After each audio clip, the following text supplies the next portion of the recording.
আসসালামু আলাইকুম। হ্যালো বন্ধুরা, সবাই কেমন আছেন? আশা করি সবাই ভালো আছেন। আজকে আমি দেখাবো আপনার চুলো কম্পিউটার কিভাবে স্পিড বাড়ানো যায়।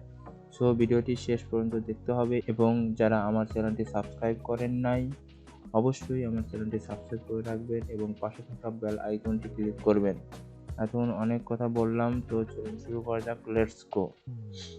প্রথমে আমরা মাই পিসি অপশনে যাব, দেন রাইট বাটন ক্লিক করব, দেন ম্যানেজ অপশনে যাব। দেন আমরা ইভেন্ট ভিউয়ারের বাম পাশে একটা ছোট আইকন আছে, এই আইকনটাতে ক্লিক করব। আইকনটাতে ক্লিক করলে আমাদের সামনে অনেকগুলো অপশন চলে আসবে। দেন আমরা ওইখান থেকে উইন্ডোজ লোগোর বাম পাশে একটা ছোট আইকন আছে, ওইখানে ক্লিক করব। আমরা কম্পিউটারে অনেক ধরনের কাজ করি, আমাদের যে পিসিটি আছে এটি অনেক সময় স্লো হয়ে যায়। আমি যেভাবে দেখাবো সেভাবে যদি আপনারা কাজ করেন, আশা করি আপনার কম্পিউটারটি আগের চেয়ে ভালো স্পিডে কাজ করবে।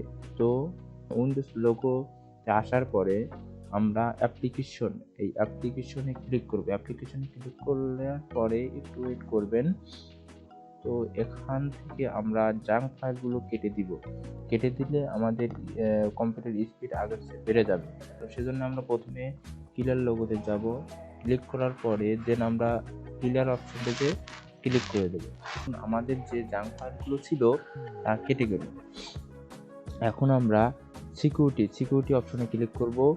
দেন অনেকগুলো জাঙ্ক ফাইল আছে, এগুলো ক্লিয়ার করতে হবে।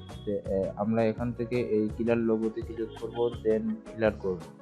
তো আমাদের সামনে যেগুলো জাঙ্ক ফাইল ছিল সব কেটে গেল। এইভাবে আপনাদের এটা সিস্টেম ফরওয়ার্ড এগুলোতে সেম ভাবে ক্লিয়ার করতে হবে।